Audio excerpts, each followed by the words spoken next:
ñu leen nuyu di leen jaajëfal si teewlu bi seen émission face to face dellusiwaat ñu am mbégte bu baax a baax jàkkaarloo waat ak yéen di leen baalu ak nag ci koor geeg korité bi ñu weesu di leen déwénatil di leen ñaan di ñaan aussi ngeen baal ñu bépp ak bépp tooñ bu ñu def bu ñu yëg ak bu ñu yëgul ñu am nag mbégte dellusiwaat ci kon bile émission reprendre ko ñëw nag ak actualité boo xam ne moo fi tege mu rek nekk coowal BBC ak Aliou Sall ñu am nag tey mbégte dalalaat ci bile émission l'honorable député Farba Ngom di rek koo xam ne ku jege président Macky Sall la mais surtout nekk nag maire de Agnam moom nag lu tax ñu invité ko tey mooy coow li bari na yéen a ngi dégg experts pétroliers yi du wax politiciens yi ña ngay wax waaye moom ginnaaw mënuñoo jot ci président Macky Sall himself mënuñoo jot ci Aliou Sall himself kii boo ko jotee mel ne jot nga ñaar yooyu pour nag mu waxtaan ak ñun waxtaan ak yéen ci ñoom naka la ñu dundee yëf yi ak lu seen xalaat ci bile mbir honorable député Farba Ngom ginnaaw ba ñu la nuyoo jaajëfal ci ni nga ñu nanguwaatee suñu invitation ñu bàyyi la nga nuyoo ak sénégalais yi lay seetaan.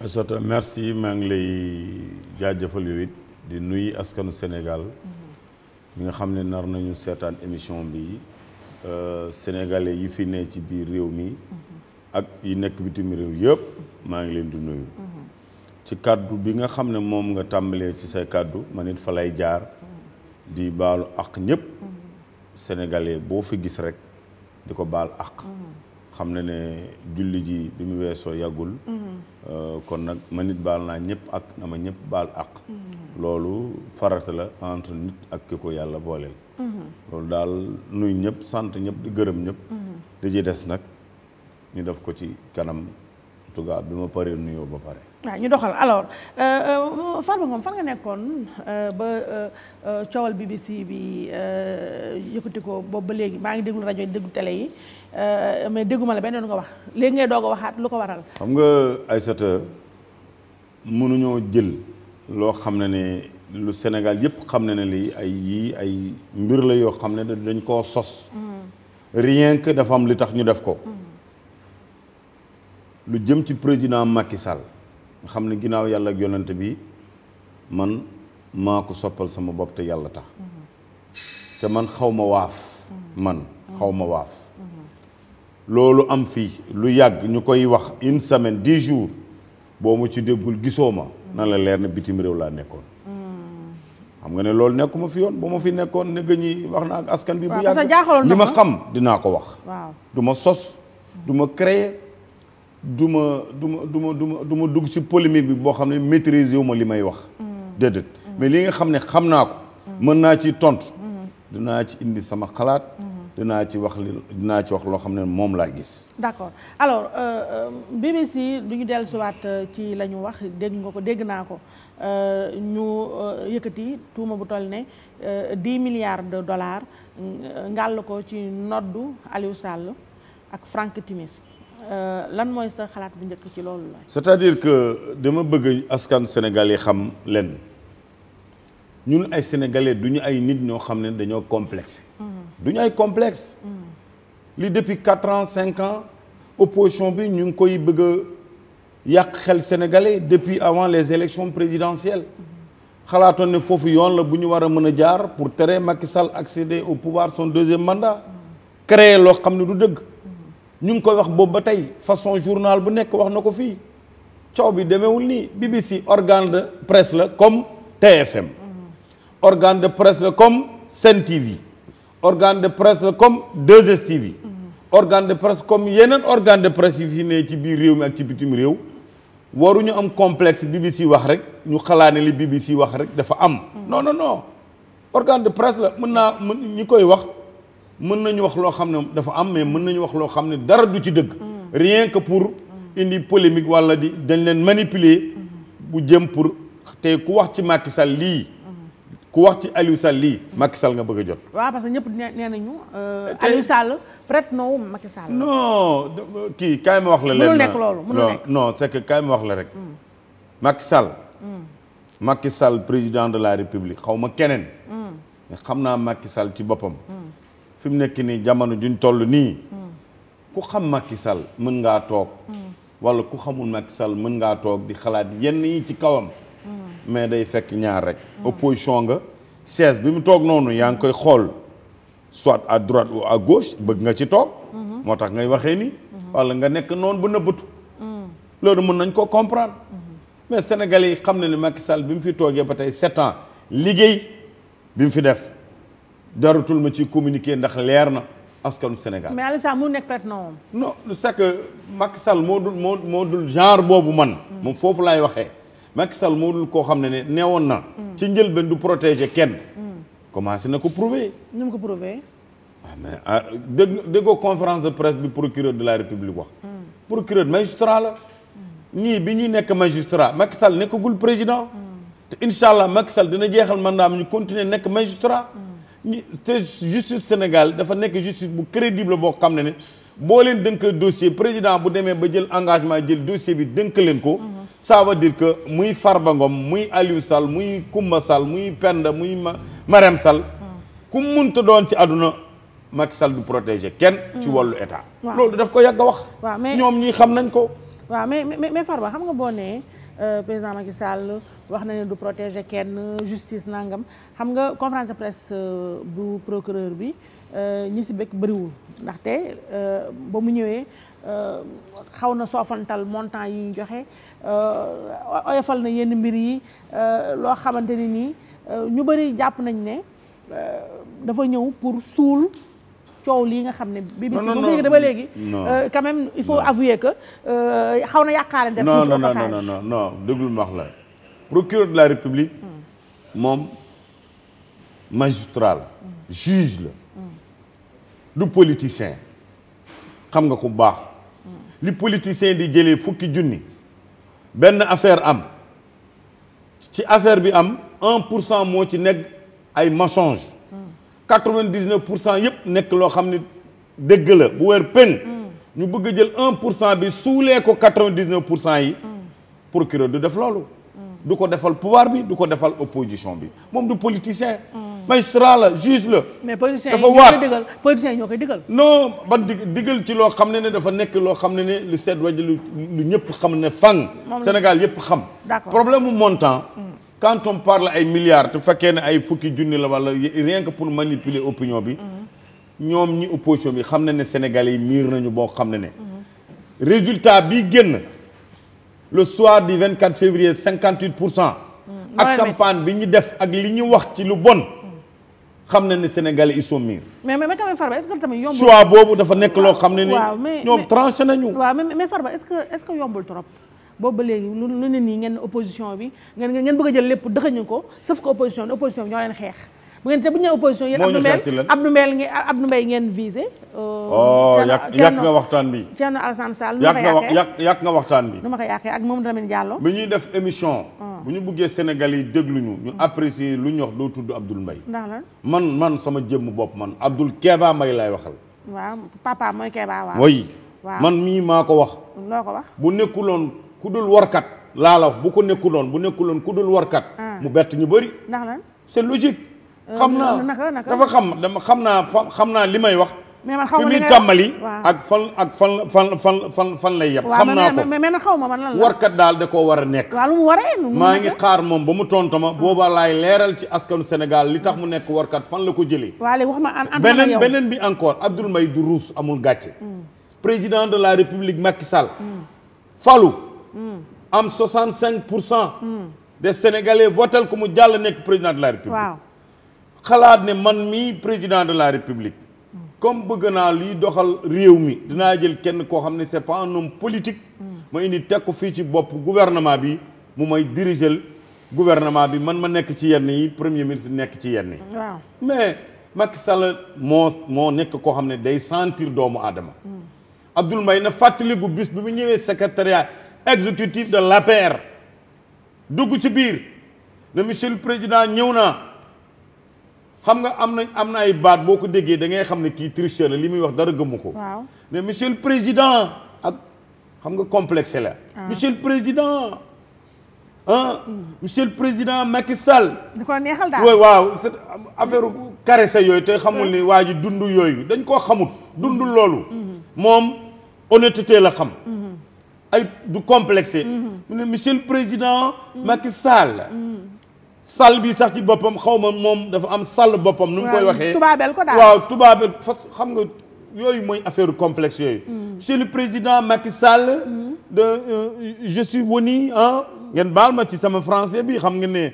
Abdoul Mbaye moo ma dàq jàng mais monsieur le président que dama ñëw je suis venu en tant que un patriote gis ne vous êtes un travailleur dans ce pays je veux adhérer dans l'APR parce que gis naa ne li ngay def te encore li nga ma defal sama baay mi ma jur sax defaluma ko kon jël naa engagement tey dugg APR maa la wax loolu man devant le secrétaire exécutif li nga ma defal sama baay mi ma jur sax defaluma ko président ne ko monsieur le premier ministre dama la choisir en tant que technocrate gérer ma gouvernement bi nga bàyyi ñu ak suñu politique bu doon loolu Abdoul Mbaye tey membre de l'APR lay nekk mais président dafay sentir dafa am doomu aadama yoo xam ne baaxuñu ci système boo xam ne da koy diriger c'est-à-dire que pas da koy sentir xam nga am na yoo xam ne suñu borom yàlla rek la ko may mais am na ñoo xam ne suñu borom may na leen dañuy sentir doomu aadama ñun ñu jub ak ñu jubul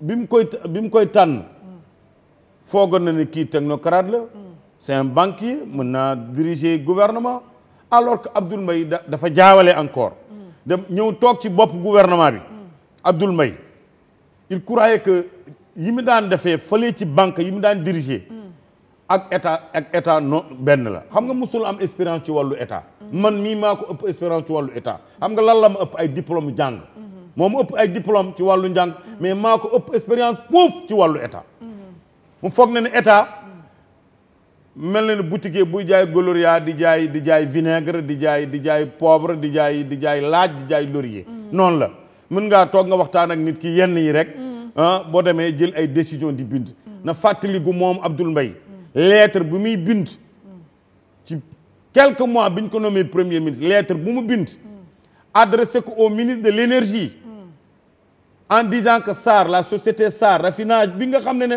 bii société kese la Sénégal yor bii raffiner pétrole mu ne nañ ko def ay dépôt moom Abdoul Mbaye nañ ko def ay dépôt pourquoi parce que xamoon nañu li nekk si ginnaaw lu nekkoon si ginnaaw dafa bëggoon ñu def ko ay dépôt Sénéstoc bi fi nekk nga xam ne def kii xaritam la Cheikh Mbacké Seye le gars du diplôme ñu def ko ay dépôt jox ko Cheikh Mbacké Seye di diplôme ñu xam nañu li nekk si ginnaaw di la mais président ne man première mesure yi may njëkk jël en tant que président de la République du jël ay sociétés sénégalais yi nga xam ne moo am ay emploi sénégalais nekk si biir ma koy tëj d'abord du yooyu mesure laa njëkk jël bañ lànk Abdoul Mbaye dafa amul jom bu amoon jom ku ne mën naa jël kaddu wax ci Macky Sall te sénégalais ñun dañu xam teranga xam nañu kóllëre xamuñu wor nit ki bu amee teranga bi nga xam ne ni ginnaaw yàlla askan bi moo ko fal jox ko mu nekk président de la République sur 14 millions sénégalais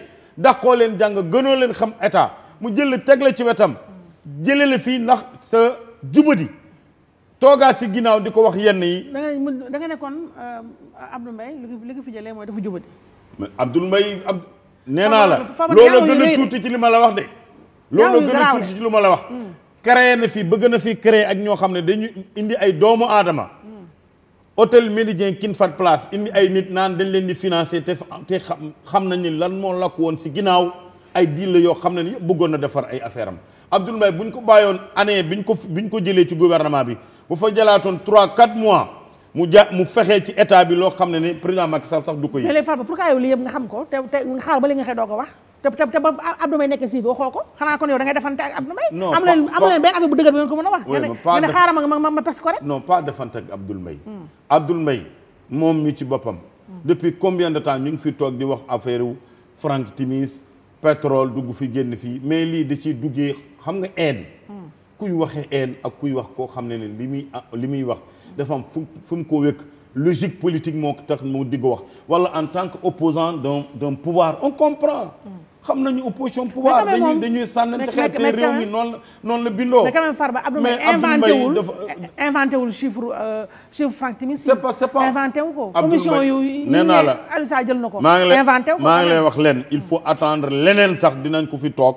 sos wax lu bokkut ak li jëmale ko ci kanam Macky Sall parce que dafa am loo xam ne attention li Macky Sall daan wax bàcc yi dafa metti kon bàcc yee waral lii daf leen traumatiser problème la ci ñoom. boo xam ne yow dundoo ko. parce que doo politicien.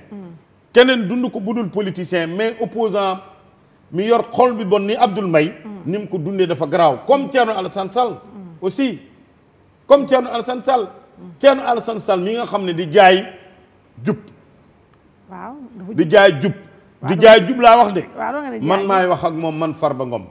maire des Agnam. honorable député à l'Assemblée nationale maay wax de. looy wax sama biir oto la ñu dugg. fu ñu àndoon. ak li ñu doon dox. moom xam na man xam naa maa ngi xaar ba mu tontu nag. yéen ñaar da ngeen doon dil kon wala da ngeen bokkoon dil yéen ñaar wala. c'est-à-dire sama feuille wadd na xam nga maa ngi lay wax lenn rek pour nga comprendre.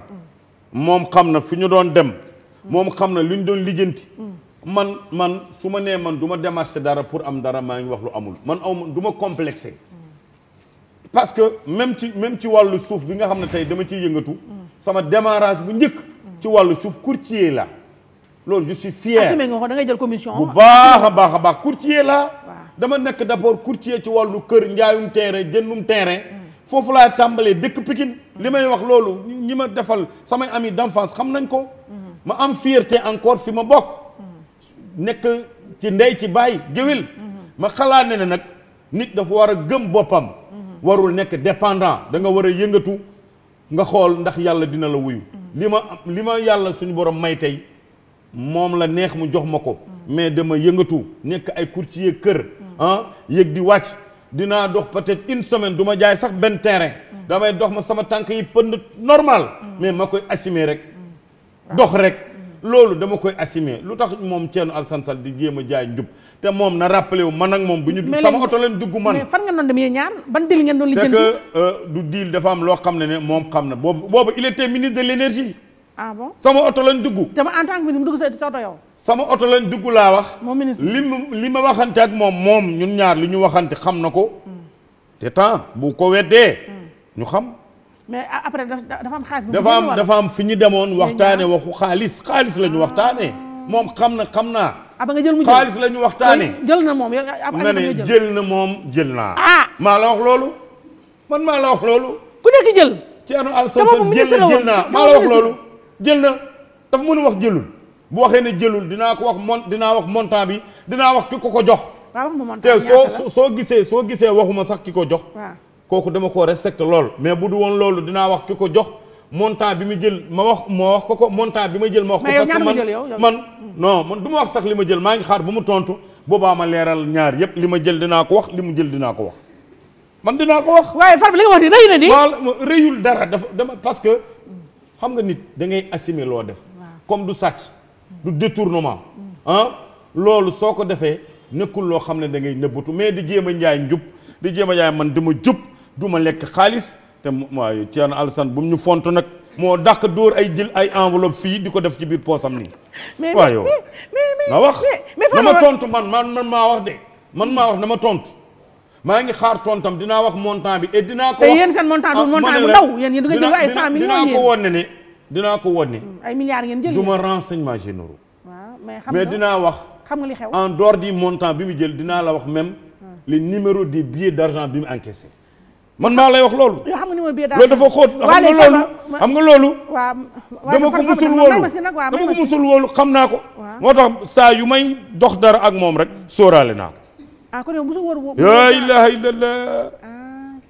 Thierno Alassane Sall mooy genre ñoo xam ne barki yàlla bi ñu nekkee ci opposition mu jiite cadre de l'APR. laa musa wax ne man.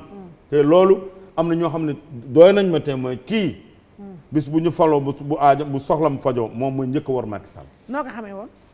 jikkam la. moom d'abord dafa iñaane Macky Sall pouvoir bi. loolu problème la. dafa iñaane Macky Sall pouvoir bi. wax man mii wax naa ak moom loolu benn kàddu en knock shot ñu daje. ci marché 5e ma ne ko Thierno un engagement que ça soit 100% ou nga démissionné. parce que dama gis yenn saa yi ngay déconné ñu lay woo ngay toogaat ci président da nga engagé wu pour ak projet politique bi Macky Sall di defar nga ànd ak moom bul ci demal ba jeex. alors boo demee ba gis ne yow xam nga ne Macky Sall doy la ci njiit ci wàllu projet politique bu muy def retire-toi bien avant d'aller très loin. wax naa ko loolu marché 5e en Mauritanie. mu ne ma noonu Farba je suis engagé c'est que nag dama nekk nit koo xam ne parfois damay def li mu doon wax yëpp dara gëmu ko ci. dara gëmu ko ci. mais kon opposition bi fi nekk tey di xuloo di wax mais gëmuñu lu ñuy wax. mais quand même Farba li nga wax noonu rëy na waaw mais léegi quand même président Macky Sall dëgg ku wax lii wax lële ku jig njaag mooy njaag. ndax moom lan moo ko signé loo xam ne leer na ko ni lii baaxul. kookan la président Macky Sall lan la signé. décret d'approbation bu mu signé Timis Corporation fan la ko teg. xaaral ma wax la leen pour nga comprendre ko. am na loo xam ne du man may nekk seede. danga may ma génne ko. askan bi gis ko. ñi ko jotu doon am ñu yëg ko waxu Thierno Alassane Sall laay teg. man sama bopp. moom Thierno Alassane Sall bi mu nekkee ministre de l'énergie. li mu waxoon. waaw moom moo ko wax.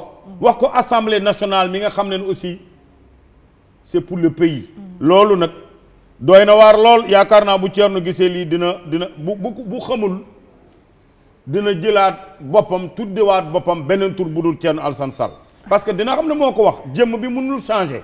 mais dina wax boppam man maay Mamadou Alassane Sall mais dootul nangu nekk tudd Thierno Alassane Sall parce que gor yenn yi xajul ci moom.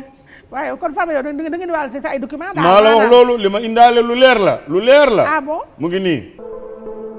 asalaamaaleykum vidéo bi ñuy def tey dañu koy jëmale ci coow li nga xam ne moom moo jib fan yi muy coowul pétrole. mu mel nii am na ay wax yu bëree bëri yoo xam ne yëkkati nañ ko te ñu ci bëri nekk ci kujjeeg politique gi mel ni am na sax ci ñoom ñoo xam ne lañ ca yëkkati bokkut ak dara li nga xam ne dafa ndoroo ak dëgg ndax liñ ci jublu rek mooy na saxal xelu sénégalais yi ba bëggoon rek indi ci ay leeral ngir ku ci ne ci ñun xam mbir mi naka la tëddee.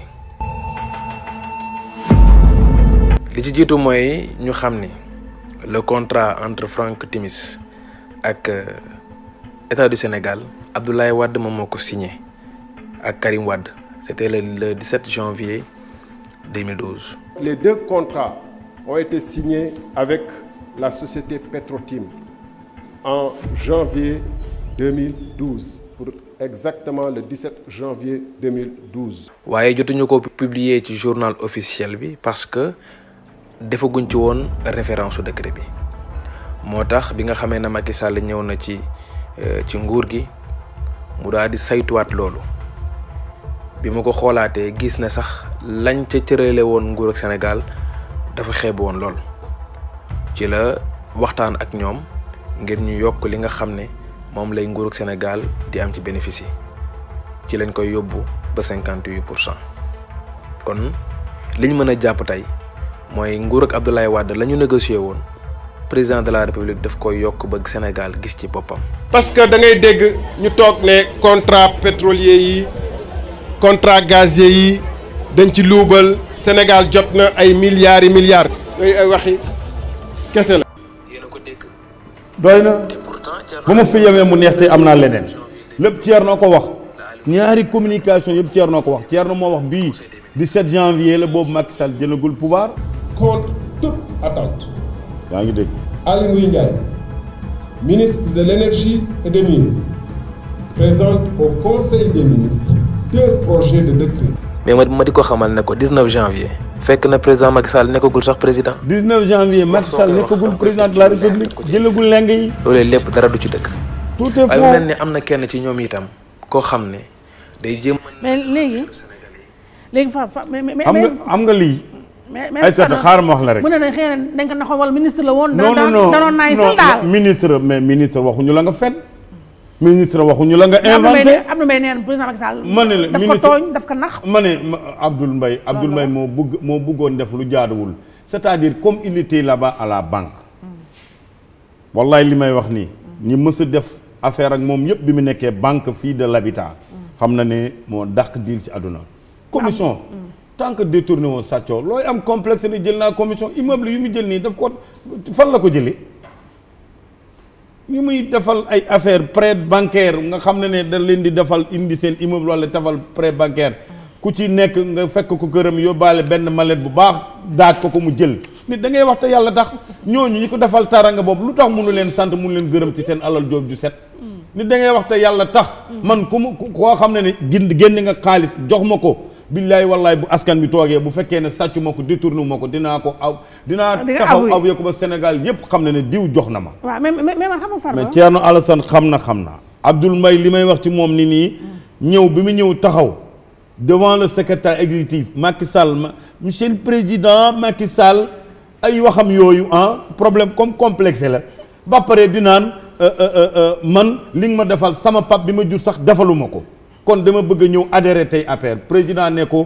technocrate nga may naa la nga diriger gouvernement bàyyi ñun ñu def suñu affaire politique ñii ñooy taxaw tey di bëgg porter combat bi di naan di wone que ne te ñaar ñi ñëpp ku ci nekk Macky Sall lim la defal ci wàllu teranga Abdoul Mbaye qu'est-ce qu'il a fait de Macky Sall ba Macky Sall def ko premier ministre on peut dire Thierno Alassane Sall combattre na politiquement dans l'opposition pour ànd ak Macky Sall en 2009 mais sur quelle base il n'a jamais gagné son bureau de vote na ma wax lan la non mais quand même am na yoo xam ne aussi man dinaa ci d'accord engagé woon na mais 2 semaines bu nekk 1 mois bu nekk day mer comme li ma la wax la xol bi mooy bañ yéen a wuloon Macky Sall pouvoir. d'accord mais léegi mais quand même Farba fii nii doo nga sa bazooka ñaar ñi. non du loolu c'est que dama gis Macky Sall entre nous Macky Sall li mu def. concertation boobu. pétrogaz bi mu defoon Diamniadio.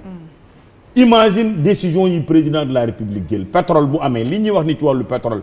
ban 1000 francs bu dugg ci état Sénégal trésor public BCEAO u xaalis boo xam ne jëlee nañ ko fenn ci bailleur de fonds ci wàllu pétrole xaalis boo xam ne dugg na fii ci biir Sénégal balaa ñuy toog di wax diw jël na milliard ban xaalis moo fi dugg ci biir Sénégal te loolu président prévoir na loolu. dafa woote dialogue concertation yóbbu ko Diamniadio ba dafa xalaat budget de fonctionnement xalaat loolu budget d'investissement xalaat loolu ba sóoraale génération future.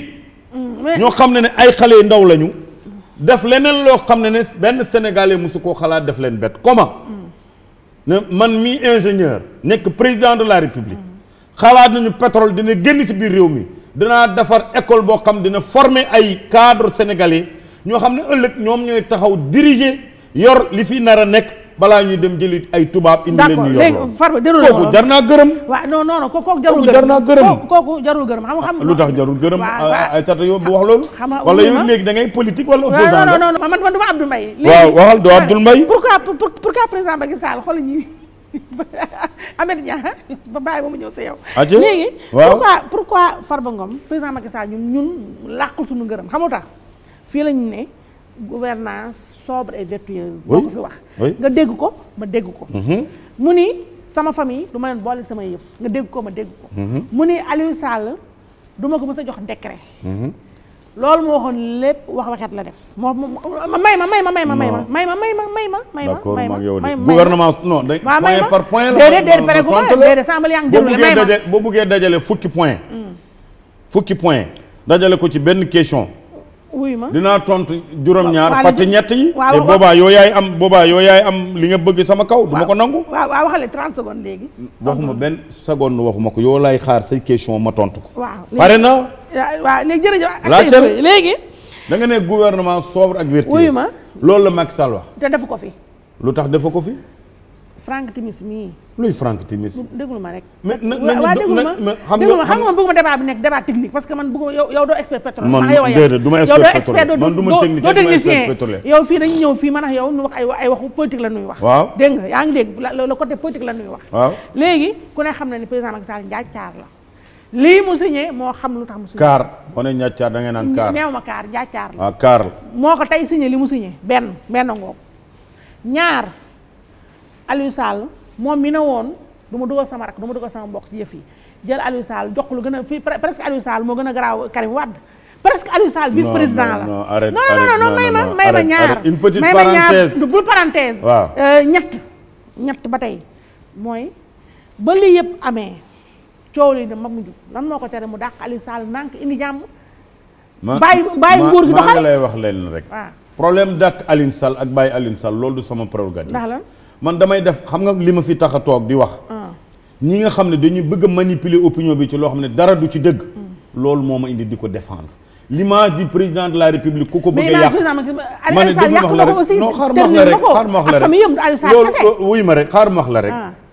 buy dàq Aliou Sall ak bu koy maintenir loolu. xalaatu boppam la te loolu bis bu ko naree def. du doon pression opposition bi. moom xam ngeen ko courage politique. un président de la république réélu sur son deuxième mandat dama la expliquer rek. 22 ministres nga dajale leen.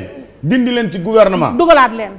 ñu dàq. arrête toi aussi bëgg dem Souleymane Jules Diop rek. mais oui mais ñooñu da nga foog ne daf leen sanctionné est-ce que da nga foog ne daf leen sanctionné sanctionné wu leen. lu mu def non c'est pas des sanctions. lu mu def lan la. un président de la république réélu. c'est un compteur à zéro. bi ñuy recommencer waat. mu recommencer léegi comme léegi dafa amaat beneen mandat. waaw fu mu xalaat ne ñenn ñi war nañ ko mën a jàppale. fii mu waat leen daal mu waat leen. xam nga yow yaa dégg mu naan fast track. ñu mu xalaat ne ñi war nañ ko mën a jàppale ci fast track bi. mu indi leen loolu du sanction. yow fast track nga def waaw léegi wuy ma. waaw léegi dama lay expliquer. bëriwul. non da nga loolu laa lay doon wax sànq. da nga ma posé ñaata question. ñaata question nga ma posé yow. da ngay dem ba fàtte say question. fanweer ak juróom-benn laa la posé. léegi nga bëgg ma tontu ñaar wala ñett. waaw kese. affaire gouvernement bi loolu Macky Sall bi mu fi toogee ba tey.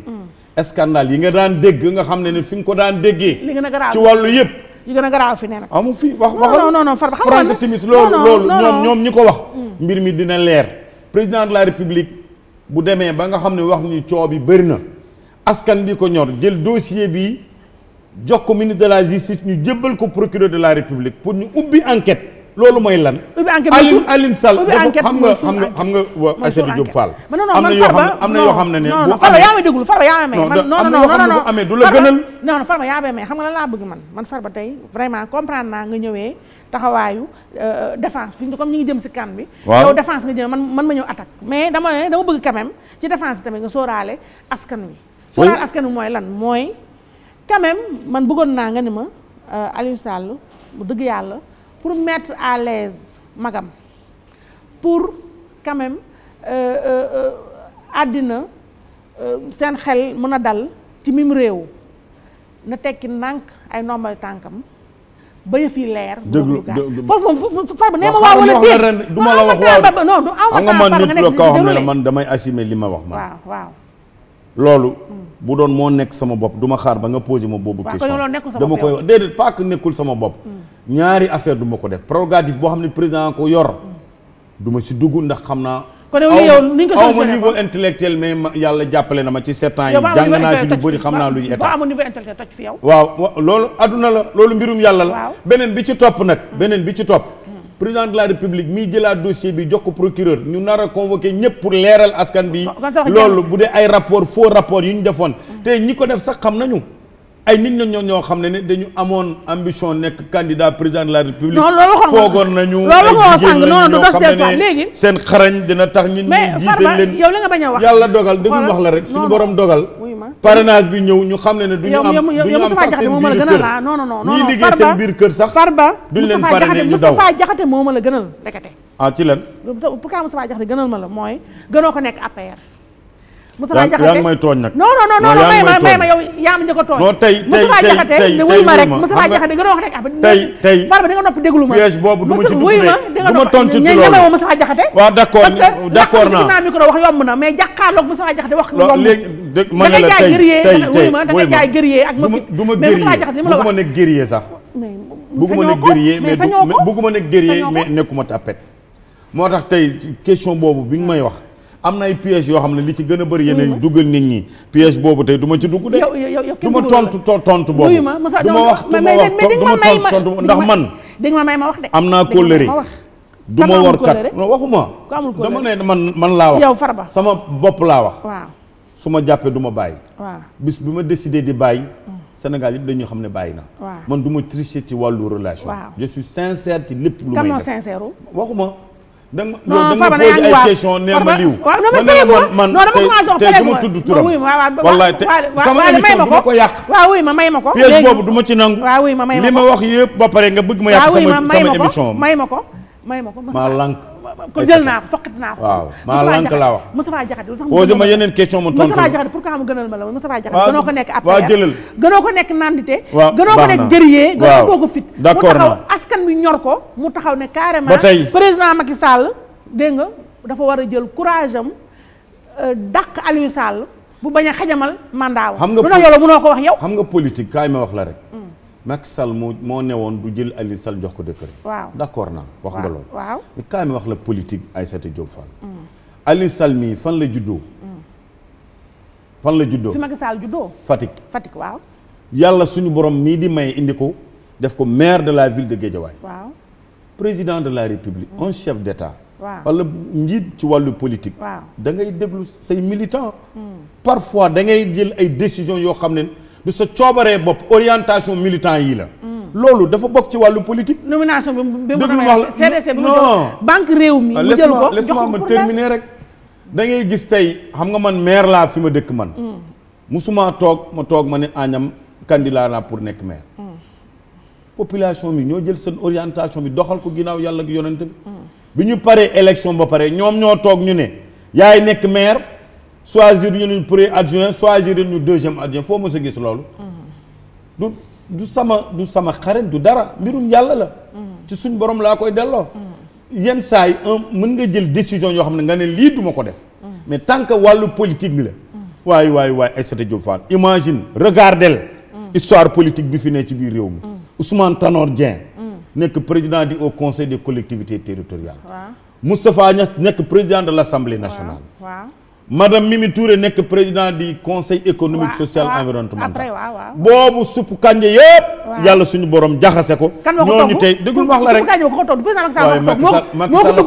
moo ci def bëgg moo ci def nettetu maa la wax loolu ma yàlla la moo ko war a naan il est né en quelle année?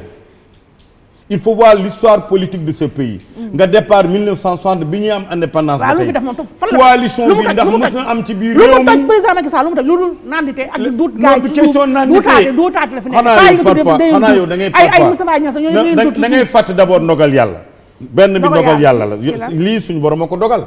xam nga ñoom muy ma xam nga ñoom Moustapha Niasse nii ak ñoom Ousmane Tanor Dieng kenn ëpp leen espérance ci wàllu état xam nga la du question nandité de nante leen jaay teg leen xel di leen duut ñoom Moustapha Diakhaté ñoom Moustapha Niasse kontaan nañu mu leen duut ci suuf. Macky Sall am na des gens capables qui peuvent diriger l'Assemblée nationale. am na des gens capables qui peuvent diriger le Haut Conseil des collectivités locales. mais dans notre secrétaire exécutif non yow yaay wax loolu xam nga lan la ñuy wax nee na nguur doo yor rek nga ne nga bokkaale ko yow man rek maa ko moom. dafa am ay nawle ñi ma yàlla booleel. bi ñuy xeex nguur gi ñun ñoo ànd xeex ba Ablaye Wade daanu. bu ma yàlla tegee ci bopp réew mi bugguma man kenn ma jël fi yëpp jël ko man kenn sama bopp da lay jël da lay jël nax la jël la ba laisse-moi terminer laisse-moi terminer mais non doo terminer émission baa ngi jeex xoolal ba pare yow ñi ngi tudd noonu sax mais ci coow li ma dégguma la ñu wax ñoom ñëpp a per Ndiaye noppi. booy ma wax la rek du ñoom rek. PS noppi non APR tamit. du ñoom rek yaa ngi leen di yàpp. waa APR même ci biir APR. waaw loolu boo waxee te yàlla tax ñaata nit ngeen woo ci biir APR. ñu waaf bëri na ñaata nit ngeen naan. dëgg la non non salaamaaleykum boo wax ci affaire Franck Timis ak ñu waaf. dëgg la c'est vrai. équipe politique fii Sénégal réew la moo xam ne politique xam nga lan lañ ci xam. mais pourquoi président Macky Sall mënu tànn ay mais pourquoi président Macky Sall mënu tànn ay àndandoo pourquoi il s'accompagne. non am na ay àndandoo yi baax mais def ci am ñoo xam ne lu yàlla xam doy na. mais pourquoi muy jël ay nit ñoo xam ne nii dinañ jox ay ministres yi ak députés ak ñoom seen ñoo xam ne ci coow lii ñoom ñëpp ñu ngi làqatu ba pare yamuñu si làqatu dama leen yoole fii koo ci woo na ko émission non seulement dina waaw mais merci of non seulement dina waaf waaye dina si teg tamit dóoraale Aliou Sall pasaale ko ci suuf loolu ci suuf lañ koy defee. mais ku nekk pasaale ko ci suuf te duñ ñëw wax ko. ma wax la leen yow mi Aïssata Diop Fall xam nga loolu. te xam nga l'homme le plus renseigné de ce pays c'est le président de la République foog nga ne xamu ko yow. xam nga luy problème bi ma wax la lenn. benn secret lay trahir. waaw 98% ñi yàlla boole ak Macky Sall ñu nekk ci wetam. waaw 98% xamuñu luy jikkam. yàllaa leen di boole da leen di woon jikku bi nga xam ne nii la mel mais comportement am jikkam dëggantaat xamuñu mais nag laa déglu bu baax li ma la wax bindal télévision laa ko waxee mandat bii 95% des Sénégalais dinañu gën a xam luy jikku Macky Sall. parce que non. mais ni mu commencé nii dëgg la dafa nekk nit koo xam ne mais ba mu commencé ba léegi casserole yi kereng yi. non du loolu ñi bëri yàllaa leen jox ndombol tànk. wërsëg may leen président yéene leen jàmm. teg leen ci wetam te xamuñu jikkam loolu nag li ci gën a bëri dañuy faqasalu. loolu la. xamuñu jikko bi te duñu xam nga man un homme intelligent bu la yàlla boole ak kilifa da ngay jéem a xam d'abord li mu bëgg ak lu mu bañ. yow xam nga loolu yow. bu baax lijjanti nga ko. moo tax lu bëri du ma gaaw a dal ci Macky Sall man. xam naa munu ma ko xam te Macky Sall ak a jafe xam. saa yoo ne xam naa ko. di nga toog bis nga naan kii xanaa du Macky Sall bi ma xamoon ndax dina génnee leneen loo xam ne da ngay jom. jafe na xam de. mais nante yu mel ne yow xam nañ ko daal. ma ne. ñii ñooñu yow xam nga ko yow mii journaliste surtout koo xam ne l'homme le plus renseigné dafa am ñoo xam ne dañuy dem di déglu di wax ni ko indil lépp la xam mais xam nga ne dafa jóg toog ci kawam te du wax kat te moment venu dina wax xoolal réaction yi mais xam nga ne yow xoolal réaction yi dina réagir am na ñoo xam ne bu paree ak ñoom seetaan na rek mais kon yow gëm nga wax loolu nangu nga ne président Macky Sall noonu muy gën a metti yu gën a grave APR lañ nekk am na loo xam ne sax dafa dépassé na sax li ngay wax man APR laa bokk. waaw ma taxaw tey di ko wax sax daf ko jarul. bokk si ñi ko taxawal jarul. ndax man benn politicien laa xam. mu mus ma jiite ma nangu topp si ginnaaw mooy Macky Sall. aw ma ñaar aw ma ñett. bu amee na ko nit ki wax. moom laa àndal. ànduma ak kenn mais dama lay wax benn affaire ñi nekk ak moom te xam na lu ñuy dox ñi di def leneen di wax leneen lépp la xam. du début à la fin avant muy jeexal mandat bi ba mandat bi muy tàmbali lépp la xam ku foog ne xamuloo li ngay dox ni Macky Sall xamu ko foog na ne dugg naa ruqu seet naa restaurant bu làqatu dem naa wetu plage dugg ci oto xamoo ko juum nga xam na lépp fopp la am ay renseignements yi ñuy dem ni nga xam ne di koy saytul kon lépp la xam mais dafa am capacité boo xam ne un homme d'état mais bis bu waree réagir daa ilaha illallah kon ci lii dina réagir ma ne seetaanal non seulement bu waree sanctionner dina jël sanction du ci xaar pression kenn wala nit ñi taxaw di naan dañuy marche muy jël ay dogal déedéet conviction boppam la yor léegi li ñu desee il nous reste ay ñoom Ousmane Sonko waaw bàyyi Sonko non c'est que nit la koo xam nit da ngay xam état saf làmmiñ wax ju bëri da ngay xam kii du pointiram. ku du pointiram. Macky Sall du pointiram. kan mooy pointiram. xam nga daal. dama lay wax daal rek. kan mooy pointiram. xaaral ma wax la daal. waaw daal waaw bi nga xam nga man mii ku xool sama tànk yi nii na ko caméra yi jël. xam na ne man 32 mënu ma ko sol. 50 ngay sol waaw. xam na ne 32 mënu ma ko sol. 50 ngay sol waaw non wuy ma xam na ne 32 mënu ma ko sol. waaw moom ñaata lay sol 45 46 laay sol. moom ñaata lay sol 45 6 laay sol ci wàllu daal. waaw moom bu mu muntu doon nag même bu dee carax sangukaay. da bëgg nga déglu bu baax même bu dee carax sangukaay 45 46 lay sol. léegi moom ñaata lay sol. boo saa soog a Macky Sall nekk au niveau moom yow nga xam ne yow bu doon dàll carax dépôt sax exo sax 32 te man mii 45 46 ci wàllu dàll lay sol. mais boo xoolee ci wàllu état wàllu nguur. Macky Sall nekk président de la république xam nga 5 ans yi ku mu neex ku mu naqari. Sénégalais yi jël nañu 58% fal ko am na loo xam ne koo xam ne yow fii nga toogoon jëmm jël loo xam ne mooy suñu diini. di wax lu nekk chef religieux Sonko dafay nit te tamit man mii may wax ak moom bi mu jiitee les syndicats des impôts xam na bu baax li may wax titre foncier 4407 parcelle yi mu ci daan encaissé di ko jaay na xam ne maa doon laqatu si ginnaaw di jënd yeneen parcelles yi te yëgu ko na xam loolu de c'est que femme nag yow bari man ne du loolu du loolu c'est que comme man dañoo yow dilib yaa ngi ci biir non du question dil yaa ngi ci biir 93 laa la wax ou 12 laa commencé génn réew mi di ut xaalis di def navette Dakar ak Gabon di ut xaalis ba ñëwaat def fi courtier bi may yàgg di ut xaalis boobu Macky Sall amagul pouvoir du tey les Sonko nag moom même semaine boobu noonu bi muy jaay ci titre foncier Vincent bi di nekkoon directeur domaine bi ñu koy jox parcelle 4407 mu jël ci di ko jaay boobu yow yaa làqatu fa ma ne jënd naa ci parcelle yoo xam ne moom mi moo ko moomoon benn te loolu kenn doy na ma ci seedu Modou Bara Dolly Mbacké bu Touba yoroon na benn 500 mètres carrés Modou Bara Dolly damay wax kooku suma xarit la waaw même semaine bi loolu li ma lay wax nii kooku c'est en 2008. waaw xam nga boobu Macky Sall falagul jëlagul pouvoir. waaw kooku yoroon 500 mètres carrés même semaine bi yëpp ci titre foncier 4407 laa jëndandoo dama jëndi parcelle bu Modou Bara Dolly Mbacké 500 mètres carrés moom xam na parce que su ma xarit la du weer ko. mais damay wax di jël ay seede. waaw même semaine boobu laa jëndaale parcelles yi nga xam ne moom la Sonko yoroon 4407 jox xam na ay démarcheurs am ñu ngi ko joxoon ñu di ko jaayal xam na ko li mu yor nii kër gi muy fanaan. ak ñi ko préparé woon muy jël ay projet politique fan la ko jëlee. salaire am la ko jëlee.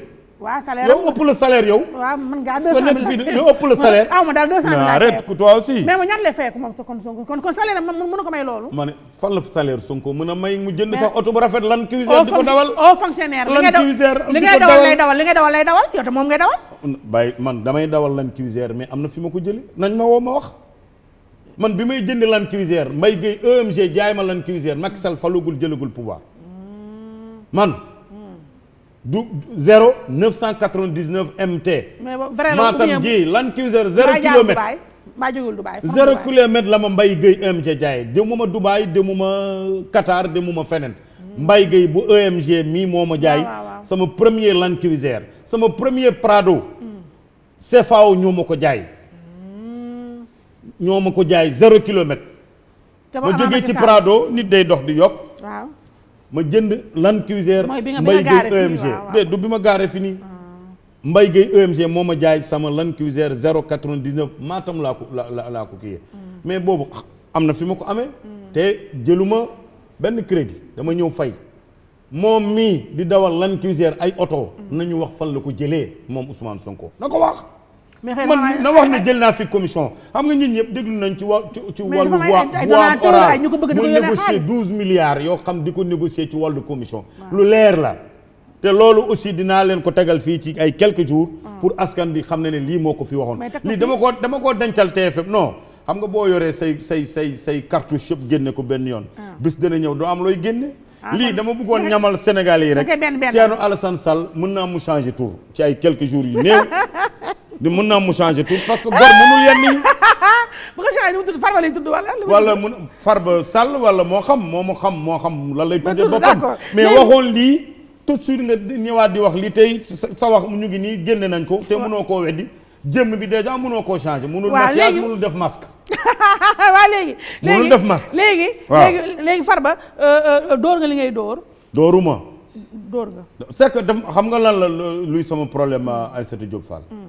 ma nekk màkk ma gis ñuy jël presse bi BBC yi BBC xaw ma BBC yi xaw ma BBC yi c'est quoi loolu mooy lan BBC organe de presse comme TFM organe de presse comme Sen TV comme 2S ñu bëgg mbubboowu loolu parce que bàcc yi moo metti xam nga da ngay comprendre Ousmane Sonko boo déggee li muy wax ne sax ba léegi dafay foog ne mu ngi ci campagne élection présidentielle te benn point la ñuy wax Franck Timis Aline Sall dugg fi génn fii nga bëgg a jël ay 19 ay 20 points di ko ci sóoraale ci biir dafay fàtte ne campagne élection présidentielle c'est 2024 la bii présidentielle bii jeex na noppi na waa ji presté na serment nommé na gouvernement mu ngi ci leng yi 5 ans yi bu ci yàlla ande moo ko yor loolu nañ ci dal nañ gëm yàlla ñu bañ ci am haine yéene ko ku ci yàlla nar a indi aussi après moom suñu borom kum tudd moom mooy remplacer Macky Sall Macky Sall ci boppam mënu ci dara loolu mat na léegi émission bi des na waa jeex na may ma ñaari minute léegi gis nga ñaari minute laa ñaan kon dialogue bi léegi daanaka dee na kon dialogue ban dialogue national bi président Macky Sall woote pourquoi il faut Aliou Sall bi kan ma koy boole ak ñaata sénégalais fii ne wuyu ci dialogue bi tout le Sénégal était là oui avant scandale bi ban scandale bi fi am nañu joxe preuve scandale BBC yi moo wax waxam rek ñu naan ñun tamit bàyyi turu ñaam nga ñu naan profiter am nañu occasion non mais c'est grave léegi xam nga sabar bu fekkee da ngay fecc sabar boo xam ne du yow lañ koy tëggal dafa garaaw dafa métti waaw léegi wuyu ma léegi yii nag question di fa damay gaawantu sàcc ay waxtu Maître Djibril War nga xam ko bu baax ma xam ko ngeen bokk assemblée bokk seen parti politique gis nga ko mu ni moom mu bind fi benn pétition di ñaawlu traitement yi yi président Macky Sall di ni muy traité ay députés yi surtout bu ay événement amee bu weesu bi Korité la dem na ba foofu pour ni président Macky Sall di ubbilee buntam bés yu mel noonu askan wi ba mu ñëwee moom ak ay naataango député am ubbil ñu ko buntu yi faale ñu ko toon dégg nga ko dégg naa ko foofu loo ci wax non Maître Djibril Wall sama mag la Maître Djibril Wall mën na jël benn kàddu wax ko ci Macky Sall mais mën naa nekk xol bu jóg mais du mbañt te xam naa engagement am ci président de la République lii loo ci wax léegi man li ma ciy wax man xam Maître Djibril Wall bi ma xam ñu bokk secrétaire exécutif ma xam ko depuis 2008 laata APR di am récépissé xam naa ne kenn gënu la ko Macky Sall mën na am nag xol mais traitement yooyu mais xam nga xol bu toroxal ba ñu koy toroxal la un président de la République da ngay xam ne président de la République ngeen bokk ndey ak baay mu nekk sa rak mu nekk sa doom bu demee ba yor yooyu dimension du heure bu la neexee gis ko loolu ko man mi di nga foog ne heure bu ma neexee gis Macky Sall non moom heure ba neexee gis ko yow fan laa ko jëlee heure ba neexee gis ko non da nga comprendre bu wax loolu moom bi président de la République heure bu ko neexee la may gis mais heure ku la nee ci Sénégal man mii maa la wax loolu képp ku la wax ne man collaborateur président Macky Sall la heure bu ma neexee laa ko gis nee ko man mii Farba moom nee naa ko du dëgg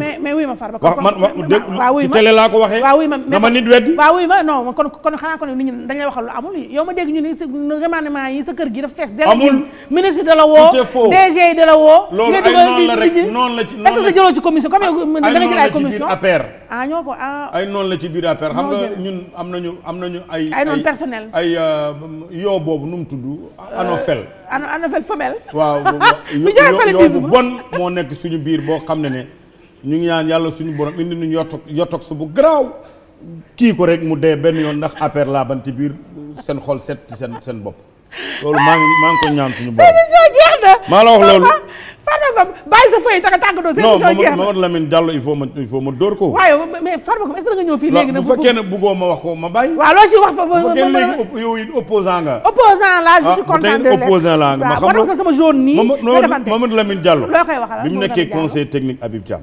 moom Mamadou Lamine Diallo bi mu nekkee conseil technique Habib Thiam moom boobu jamono yooyu lan la jiite woon avant d'être bi mu nekk conseil technique moom moo nekkoon Mamadou Lamine Diallo non dama liiruma sama fooy dama lay wax rek Mamadou Lamine Diallo ba mu nekkee conseil technique Habib Thiam en 97 en même temps dafa nekkoon président du conseil général des mines waaw permis de recherche d'or moom bi mu accordé woon IMC International Mining Company ki nga xam ne ki ko doon diriger muy jabaram en 2003 Wade moom dafa jël décret annulé ko permis de recherche bi encore substance décret bi 97 du 7 août 1997 après société boobu mu ngi ba adresse bi 5 rue Victor Hugo angle avenue Roume moom mi Mamadou Lamine Diallo jabaram la ko joxoon ñii amuñu lu ñu wax yéen ñëpp comme yéen tam amuñu lu ñu wax Aliou Sall nga ne président Macky Sall bu ñu jox na Aliou Sall jox na goro bi jox na ñaar moom kon ban goro attention nag bul tudd goro de bul tudd goro de Mansour Faye lan la man bul tudd goro de ndax la il est maire dans sa commune il est politicien mais lan la avant tout Abdou Diouf jëlul fi Maguette Diouf lan la avant tout man xaaral wax la rek Léopold Sédar Senghor frère am nekkuloon ci gouvernement ay après Abdou Diouf Maguette Diouf bokkuloon ci gouvernement après loolu ça ne veut pas ce sont des Sénégalais qui ont des nationalités comme yow Lamine Diallo bu ko neex ko mu jël jabaram jox ko moo fi loolu nga xalaat yow moom ngeen def moom def ko moo non tey arrête-toi moo tey yéen a ko def mu def ko nañu génnee nañu man xam nga wax naa la décret bi ko defar nii ba wax la numéro décret ñoom léegi comme enquête bi ubbi na devant le procureur ku ci yor loo xam ne leer na nañ Aliou Sall ko def Macky Sall ko def na nga dem jébbal ko procureur waaw émission jeex na tàggatoowal Farba Ngom émission jeex na man daal maa ngi nuyu d'abord di gërëm ñi yow mi Aïssatou Diop Fall nga xam ne tax nga ba li ma dencoon sama biir xel génnee ko wax ko ak askan Sénégal bi muy Sénégal bi nekk fii ak Sénégal bi nekk bitim réew maa ngi lay gërëm ci ni nga waxtaanee créer face to face di gërëm aussi personnel ñi nga xam ne caméraman preneur de son technicien yëpp waaw vraiment di leen gërëm ci nu ñu encadré ba émission bi di gërëm aussi président groupe bi nga xam ne Youssou lii boo ko créé moo mooy emploi yoo xam ne di ci yëngatu di ci daan seen doole di ci am seen sutura dañ koo war a gërëm vraiment remercier ko Youssou aussi nekk sama mag nekk sama xarit moom it maa ngi koy gërëm di gërëm aussi ki nga xam ne mooy directeur télé bi Ndiaga Ndour nekk nit vraiment booy boo xam ne am na avenir lool te yàlla na ko yàlla jàppale parce que ci yoon bu baax la taxaw donc di gërëm personnel groupe Futurs Médias yëpp di gërëm yeneen organe de presse yi mais gërëm mu BBC yi donc di gërëm ñëpp sant ñëpp di gërëm ñëpp voilà parce que dafa wax lu amul voilà donc loolu daal gërëm nga ñëpp waaw gërëm naa ñëpp sant naa ñëpp et puis kontaan naa encore ci émission bi parce que tax nañu wax donc vraiment lii daal laa amoon li may wax bég naa et yàlla nañu yàlla may ñu teewi ay déwéni déwén yi nga xam ne ñëpp dañ koy fekkee noonu Macky Sall yi yàlla na leen yàlla may ñu tal leneen ak keneen ku dul Macky Sall Macky Sall fi nga xam ne foofu la teg tànkam suñ borom mi nga xam ne mooy joxe kattan yàlla na ko yàlla may mu continuer ci chemin bi nga xam ne dafa bëgg a jël Sénégal teg ko ci réew yi émergent ci biir adduna bi yàlla may ko mu réussir ku sóoraale présent ba sóoraale génération future kooku waaye yàlla na ko yàlla may li mu bëgg yëpp mu egg ak jàmm ak salaam. amiin yaa rabbi alors Farba Ngom la woon honorable député maire de yow candidat nga ci législative yi di ñëw. ah candidat nga ci législative yi di ñëw. législative lan. waaw local yi di ñëw municipal. waaw j'ai jamais été candidat dans ma commune. musuma nekk candidat dans ma commune. gars yi ñoo lay woo la jox la. loolu en 2008. man maa dirigé lycée defar ko. nekkuma sax conseil ci communauté rurale bi. d'accord man damay bëgg di wone ay preuves jiite commune problème de titre la mais amul benn revenu titre la nag sag la. xam naa amul ndax yow sa revenu ëpp na loolu. sag la rek Farba mais Ngom la nekk woon maire 300 000 francs loolu. 300 000 francs. salaire u maire. waaw mooy sa ndékki yow moom ngay ndékkee. non du loolu nit ñi lu tax ñuy reyante problème de sag la politique loolu la ku jëla politique ku jëla xëccoo la loolu la. 300 000 francs moom lay ndékkee. Farba Ngom la woon. honorable maire nañ ma xaar nag ñoom nañ ma xaar ci beneen émission. Kansi ñoom. ah ñi ma cokkaas ni nañ ma xaar. ngir ngir yàlla nag li ma fi wax billaay li ma fi wax bis boo ci coupé dara maa ngi tribunal la ñuy taal. dama la faale. loolu laa lay wax rek dama la faale ba pare wax ma dara sax ba pare yow nga osé toog fi naan di annoncé naan benn émission yow Farba Ngom pourquoi nga yab ma. fii laay ñëwaat. émission bi Farba sama émission jeex na dootuma la jëlati. jeex na Farba Ngom la honorable député maire de Agnam yoo defe naa Sénégal man dong nga mën taxaw si journaliste man kese maa la. maire Agnam de. Agnam de siiw na moom kenn mënu ci dara. maire de Agnam moo toog fii indi ay bazooka woon doo limi do fi ñu toll doon limi do ba pare énergie bi jeex na. donc ñu koy gërëm di ko sant moom tamit sama xarit la sama mag bu baax la dafa xaw a doyaale waa tuuti rek waaye sama mag bu baax la ma koy gërëm di ko sant di gërëm nag bu baax a baax ñi ma ànd ci émission bi ki ma si jiital rek mooy Madeleine Diaw Mado borom glam style by Mado bii nag nu mu tuddati kii tres full lace by glam style by Mado yii ak yeneen ci Mado moo koy doxal di gërëm équipe technique bi di gërëm bu baax a baax sama benn maman madame Cissé mooy soxna Mamour Cissé xam nga ko bu peesee jant bi moo génn ci tenue bi Moussa Seye nga dugal la ma seen numéro ñoom ñaar ñooyu yëpp may gërëm ñëpp daal technicien yi tout le monde donc face to face incha allah beneen dimanche ak beneen invité et puis bon dimanche voilà à bientôt.